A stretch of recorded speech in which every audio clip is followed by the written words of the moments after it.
Hello everybody, welcome to the United Stand. We've just been interviewing Rasmus and I'm now going from Rasmus to Beth. I don't know whether it's an upgrade. Well, you can decide in the chat. How you doing, Beth? You've set me up there, haven't you? Yeah. You've set me up. I can't upgrade from Rasmus, but I would like to think it's not too much of a downfall. Well, I'm happy to interview you both. And we're going to talk about basically a United rebuild. We're here at Carrington. We've got the space, so we thought we'd talk about a United rebuild in the summer and targets that we'd like to bring in. So give us your comments below. I think, Beth, it's fair to say that we're probably looking at around 150, 200 million and then a bit more in relation to maybe sales. We'll start off with that. In relation to the summer, where are you looking to generate funds? What sort of players would you be looking to move on? Well, we've heard so much around the Sir Jim rebuild and the Ineos project being it's going to be brutal and it's not going to be a soft touch. So I'm hoping that they'll go into summer with that sort of approach. I'm at the point now with Man United that there is some players that I feel like, I wouldn't want them to go, and I feel like the brilliant projects, for example, Højlund, who you've just interviewed, he's someone who I think you can build a team around. Garnacho, Kobbie Mainoo. But there's a lot of players in that team where, to be honest, I wouldn't be gutted if we did move them on and build a profit, because I do think a massive rebuild needs to be done. But just starting off the bat, I think Sancho, if Ten Hag still manager, can't be here next season. So I think he's doing decently well at Dortmund. I feel like that is his level. Maybe that's a sale that Manchester United could get. You'd hope to think from Sancho, if he's doing all right, you could get 40, 45 million. Scott McTominay's another one. I think a mistake not to let him go in the summer for 30 mil. If West Ham do trigger an option to buy with Calvin Phillips, will they want to go in for McTominay? Maybe not, but he's someone you could look to get off for maybe 25, 30 million. Then you look around, Maguire's another one. Done all right this autumn. Is he really part of Erik ten Hag's plans? He's already, in the FA Cup. You'd think that was Erik ten Hag's strongest team. He plays Varane and Martinez together. Lindelof, what's his future? You look at the right back, a lot of noise about Wan-Bissaka going out. I know a lot of the community love Wan-Bissaka, but for me, if I have to pick a right back to keep, it's Dalot, and I do think we need to improve that area. So I think Martial's another one, probably going a free. But all over the pitch, there's areas where you can make some money and invest in a really good fund for the summer. No, I agree. I think there's almost, you mentioned the word brutal, and I think it's just about how brutal you want to be, because starting from the back, one of your right backs, you mentioned Maguire, but if Maguire's going to go, I wouldn't be opposed to Varane going if you're going to bring two more suitable long-term project centre-backs into the midfield. Maybe Casemiro might go Saudi, that's more money. McTominay certainly. Eriksen goes on a free for me. And then you've got Sancho, which I would agree. You've also got Mason Greenwood, which is pure profit.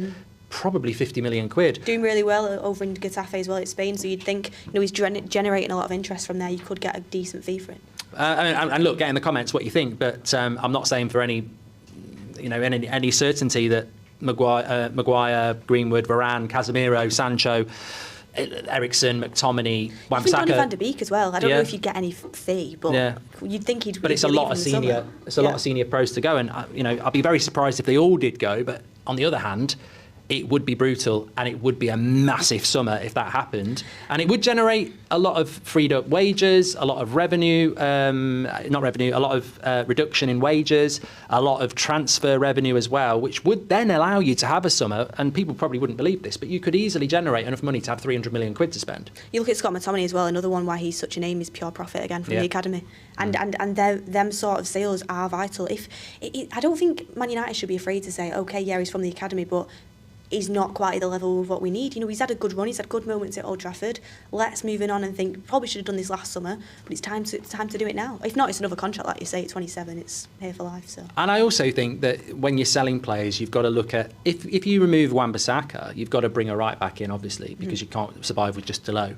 If you remove Varane and Maguire, I understand it, because there's resale value, they're on big wages, and they're both into early 30s, so I understand that as part of the rebuild. And then there's other positives around a McTominay or a Sancho or a Greenwood, where if you remove them, you're not actually replacing them. Greenwood's not played for 2 years, so how are you replacing him? Sancho's not played all season, so how are you replacing him? McTominay can't play as a 6, doesn't really play well as an 8, probably best as a 10, but you've already got Mount and Bruno. So it is pure profit, but it's also money that goes into the team that you don't have to go, we need to buy a replacement for McTominay. I think you use the McTominay money to bring in you know, maybe a Neves from Benfica or another well-scouted midfielder that can actually do the 6-8 role rather than McTominay really is a number 10. I completely agree. You want someone there that can partner Kobe Mainoo really well for that money that you're spending. I think you're absolutely right. And then, so that I mean, that's where we'll talk about what we'd bring in now, and I'd be very interested. I mean, in the comments, I'm sure people are going to give us names and stuff. I don't necessarily. Everyone will be saying, "Don't listen to Beth. She said Mountain and Anna last season." I have that all the time. Everyone always says, "Beth, whoever you say." Opposite. They've still got a chance to come back. I'm sure they'll both be here next season. But what would be your priority position? We'll talk about, you know, maybe 3 or 4 players we would bring in. I mean, who knows? We might bring 5 or 6 in. But what would be your priority? Because I look at the chat like you do. Some people are obsessed with the striker. Some people are obsessed with the centre back. I know what the majority went for on a poll we did a few weeks ago. What would be your priority position? I mean, there's going to be a lot coming in. It's so tough because I was thinking about doing something with socials the other day, and I was going to think of top 3 positions United need to go in the summer. And I was looking at, I don't even think I can narrow it down. I think I need to do top 5. There's so many areas, and it feels like it every season. But I think my top priority, obviously, with Martial going, Rasmus can't do it all on his own as good as he is. He does need someone there, but also centre-back so crucial. So for me, top priorities would be between a striker and a centre-back. You'd probably just edge the striker just to give Rasmus a bit of support, but centre-back's absolutely needed as well. Yeah. Do you know what the word edge means in that chat? don't start them off. They're already going down. They'll be on it anyway. Anyway, we'll move along. But with regards to a striker... Got to rewind and press play again. This is the interesting one for me. Rasmus, we've just interviewed him. I think he is perfect for what we need. Mentality, give him the service, he'll score goals. Young striker, he's only going to get better and develop. So as the second striker, we've been linked to people like Xerxes, who's also young, Robbie, also young. I mean, that can work. You can have 2 young strikers who work together to make each other better. What sort of striker would you think, not necessarily names, but the sort of striker, unless you have names? Be prepared to disagree with me, because I saw you talking about this on Twitter, or X as you would call it, the other day. But I keep saying it. I don't think we'll have the pull, because I think other teams are in a better position than us that will be interested in this player as well. But Ivan Toney for me. The reason why, obviously it's going to be expensive. I understand that, and people say we can't blow that amount of money on a striker because we've just spent 72 on Rasmus. And where do him and Rasmus fit together? I think, first of all, I think you can have both of them profiles in your team. Ivan Toney, it's going to cost you money, but he's going to come in, he's going to score goals, he's going to hit the ground running straight away. He's Premier League proven, he's at the right age, I think he's 27. If you bring in another young striker now, like you were talking about Xerxes, he might go on to be a brilliant striker. But again, you're putting a lot of pressure on a young player, and you've not got someone there who you know is adapted to the league, that you know he's gonna perform. We're lucky that Rasmus has adapted quickly, and you can tell he's going to be a good striker. That doesn't always pay off when you go for a younger player and you're taking a risk.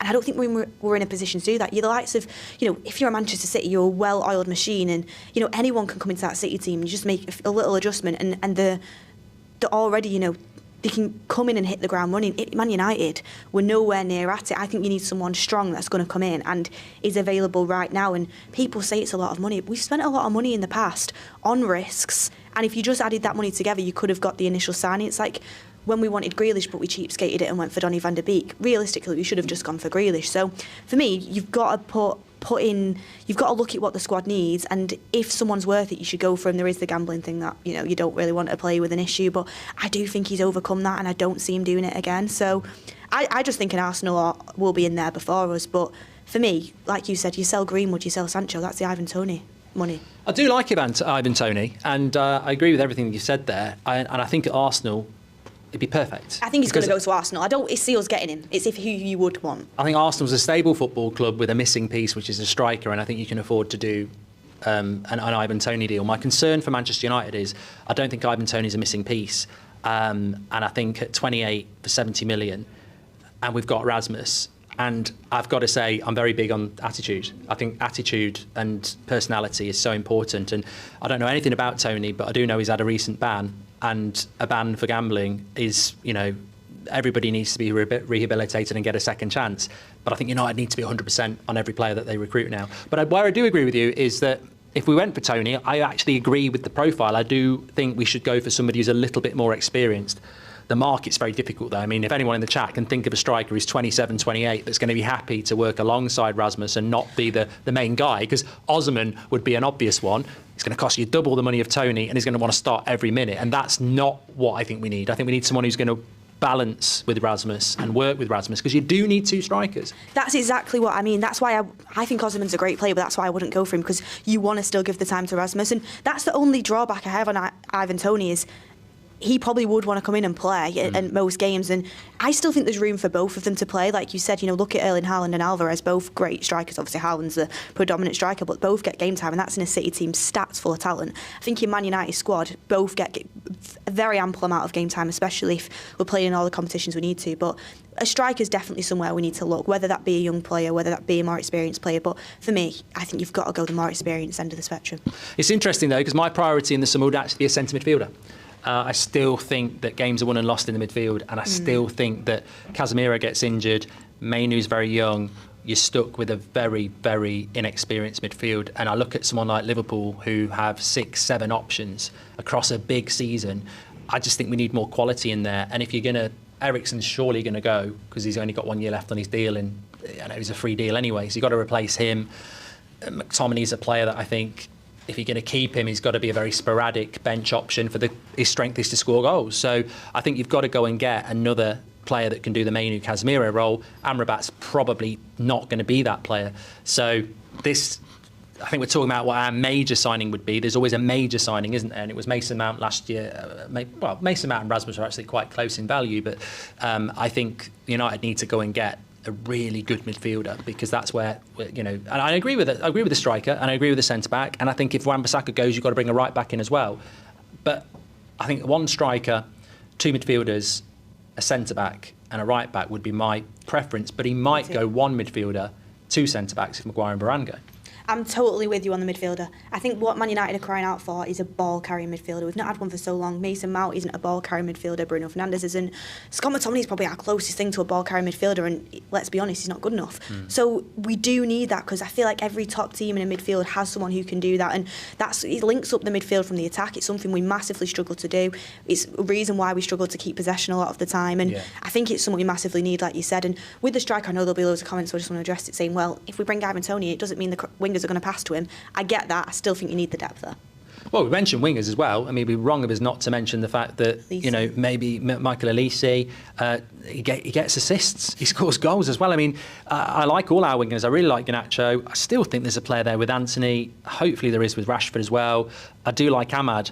But we've got a very distinct profile of wingers, and maybe it's by design by Erik ten Hag, but I would love to bring in a winger like an Anthony, not Anthony Gordon, but, like an Anthony Gordon who can score a goal, but also his first thought really is, where's my striker? And I think that if Elise is going to be that. But what I will say, Beth, is we can all chuck names about, but what I really want to see from this summer is I've not even mentioned a right-back if Wan-Bissaka goes, and I'm not going to, everyone will say Frimpong.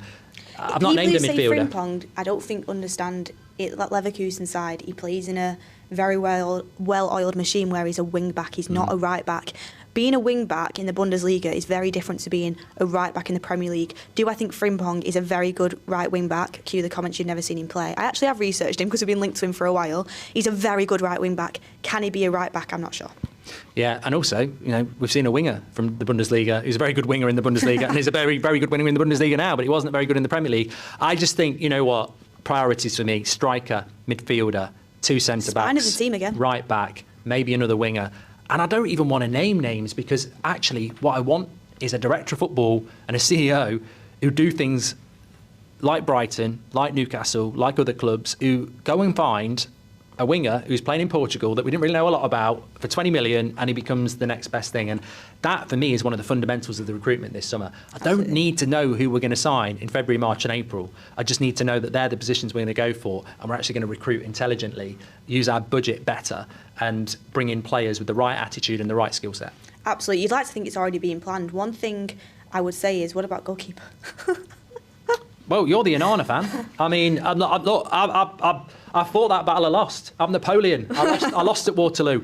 I wanted to stay for one more year, and people forget this. I wanted to stay for one more year, and I would have done the change this year. You were a fan of Onana, though?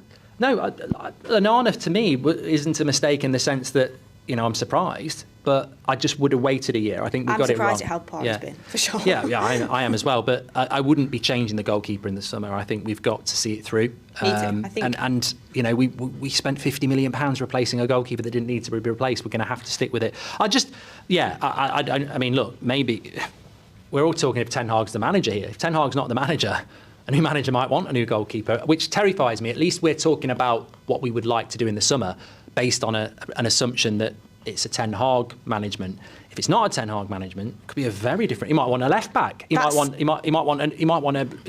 new winger. He might want a new goalkeeper. Obviously, the goalkeeper thing's a bit of banter. I do think we have to stick with it, but that's one thing I would say is what worries me for Ten Hag's future. And I want Ten Hag to be here next season. I want him to be here through the summer because I want to rebuild with him.